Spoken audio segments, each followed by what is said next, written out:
Ada beberapa ayat di sini akan disebutkan berhubungan dengan masalah akan ada namanya hari pembalasan. Ada hari di mana kiamat terjadi, artinya habis semuanya. Semua yang kita lihat dan kita tidak lihat di langit, di bumi, di kedalaman lautan, semuanya akan habis. Ada saatnya di mana ajalnya datang, semuanya akan hancur dan terjadilah kiamat. Kiamat ini akan terjadi bila diikuti dengan beberapa tanda-tanda sebelumnya, baik tanda-tanda kecil ataupun tanda-tanda besar. Jadi tanda-tanda kiamat itu ada besar ada kecil.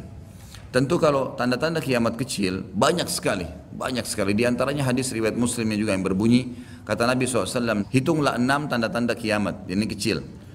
Lahirnya aku, diutusnya aku dan meninggalnya aku. Berarti sudah ada 3 dan sudah terjadi. Kemudian akan tersebarnya ya, penyakit taun. Dan ini sudah terjadi zaman Umar radhiyallahu anhu. Terbebasnya Palestina di zaman Umar radhiyallahu anhu, gitu kan. Kemudian pembebasan negeri Persia terjadi di zaman Umar radhiyallahu anhu, berkumpul semua itu. Jadi 6 tanda-tanda ini sudah kelihatan semuanya. Tanda-tanda kiamat yang kecil sudah terjadi ada yang sedang terjadi sekarang dan ada yang belum terjadi.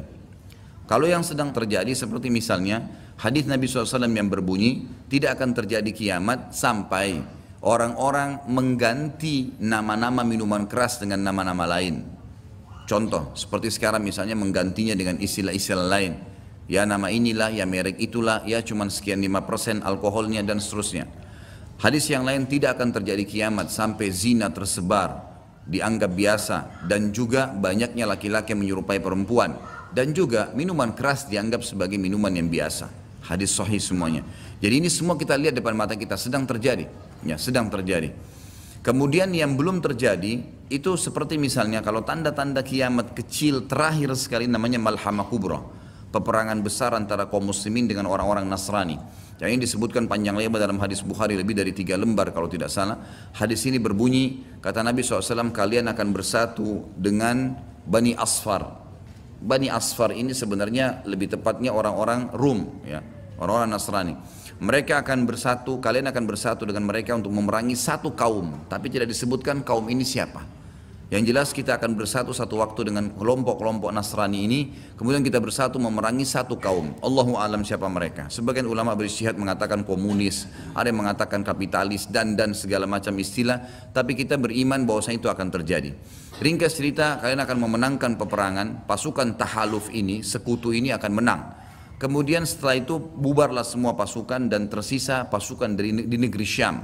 Dan dari hadis ini juga ulama sekarang mengatakan kasus Syria ini akan berakhir dengan sendirinya. Karena memang hadis ini menjelaskan adanya ketentraman di negeri Syam, ya, sebelum terjadi tanda-tanda kiamat besar.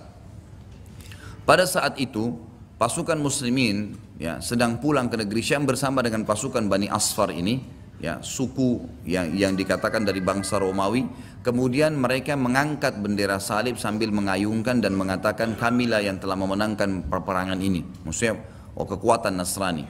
Maka yang muslim sempat teman-teman mereka mengatakan ini kan kita sekutu, bagaimana caranya kalian mengaku ya memenangkan sendiri. Terjadi cekcok di antara mereka, lalu kata Nabi SAW, akhirnya segelintir muslimin yang ada di situ Allah karuniakan mereka mati syahid, terbunuh semua. Lalu hari kedua beberapa muslimin bersatu untuk ya berperang dan mereka juga dikaruniakan Allah mati syahid. Hari ketiga berkumpul lagi muslimin untuk mereka berpegang pada satu kesepakatan untuk tidak akan membiarkan bahwasanya orang-orang Nasrani menganggap menang sendiri. Maka akhirnya hari ketiga pun mereka diikram oleh Allah, dikaruniakan syahadah, mati syahid. Nanti hari keempat barulah berkumpul seluruh muslimin dari seluruh penjuru bumi. Lalu terjadilah perang besar antara kalian dengan Bani Ahmar dan mereka dibawa naungan 80 bendera. Sebagian ulama hadis mengatakan mereka dibawa 80 negara. Jadi perang besar-besaran.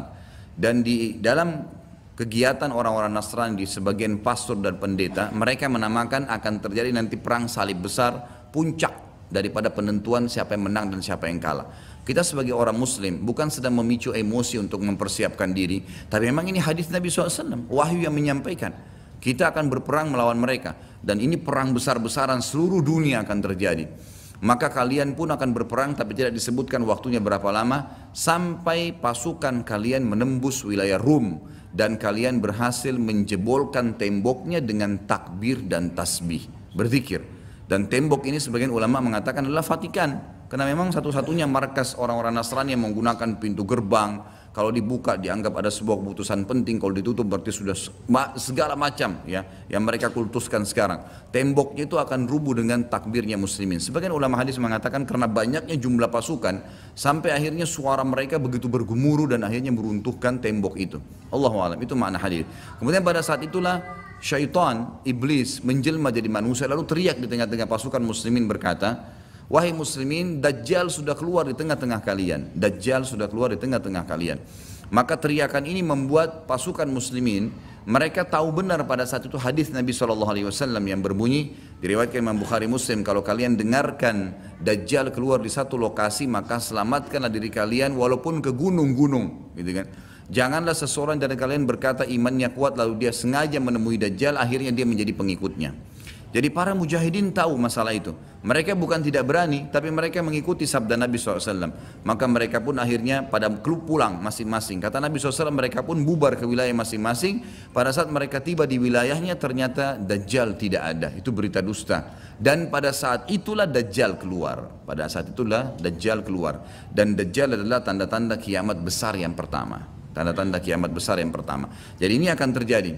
Ini sekaligus saya menitik beratkan, ya, tidak bolehnya sembarangan orang ngomong. Sekarang soalnya ada beberapa orang, semoga Allah berikan hidayah, menentukan tahun ya akan terjadi kiamat. Bagaimana caranya menentukan tahun? Ini tanda-tanda depan mata kita masih ada yang belum terjadi. Dan ini peperangan besar seluruh dunia, ini nggak main-main, ini bukan perang 1-2 hari. Ini peperangan yang besar sekali, gitu kan? Jadi Allahu a'lam kita masih menemukan atau tidak. Tapi yang jelas menurut tanda-tanda sekarang, kita masih ada di fase-fase tanda-tanda kiamat kecil yang sedang terjadi. Tapi kita menyampaikannya, gitu kan? Yang jelas ini sesuatu yang masih Allahu a'lam. Berapa lama? Bukankah banyak orang menebak-nebak tahun 2000 sekian akan kiamat, 2000 sekian akan kiamat. Ini semua dari mana? Kita punya kiai dan guru kita Nabi Muhammad SAW menyampaikan kepada kita tanda-tandanya ada. Sebelum terjadi tanda-tanda itu tidak akan terjadi kiamat. Kemudian kita akan masuk menjelaskan teman-teman sekalian tanda-tanda kiamat besar. Yang pertama adalah keluarnya Dajjal sebagai fitnah bagi kaum muslimin. Makanya kita dalam tahiyat membaca wa'udzubika min fitnatil masiihid dajjal, dan jauhkanlah kami dari fitnahnya Masih Dajjal. Yang kedua adalah sementara Dajjal membuat kerusakan di muka bumi, maka akan keluar Mahdi. Yang kata Nabi SAW, akan keluar seseorang yang sama namaku, Muhammad bin Abdullah, dan dari keturunanku, dari kota Madinah. Jadi kan sebagian ulama hadis mengatakan ini kemungkinan dari turunan Hasan. Yang ketiga akan turun Nabi Isa alaihissalam. Pada saat pasukan Mahdi sudah sampai di masjid, ya, Menara Putih.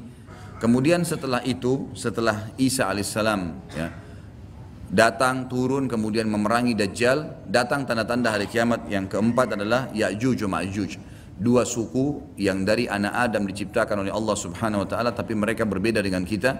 Mereka sangat beringas, memakan semuanya, dan mereka akan membuat kerusakan, membunuh semua yang ditemui. Kafir, beriman, tidak ada urusan. Selain mereka akan dibunuh. Ringkas cerita, mereka akan buat kerusakan dan Allahu a'lam berapa lama di situ. Dan mereka akan mati bukan dengan peperangan dengan kaum mukminin, tapi dengan doa Isa alaihissalam yang berdoa lalu Allah matikan mereka dengan satu kali mati. Kemudian Isa alaihissalam pun berdoa kepada Allah agar dihilangkan jenazah mereka karena seluruh bumi ini dipenuhi dengan jenazah mereka. Setelah berjalannya waktu, maka akan terjadi orang-orang kufur kembali kepada risalah langit. Setelah pada saat itu Isa alaihissalam sudah meninggal dunia, sudah mulai sebenarnya tentram, orang sudah mengenal Allah, tapi dengan berjalannya waktu manusia mulai lalai, mulai lagi kembali menyembah berhala, mereka lagi berbuat zina, mereka melakukan kekacauan. Maka keluar tanda-tanda kiamat besar yang kelima, yaitu keluarnya dabbah atau hewan melata.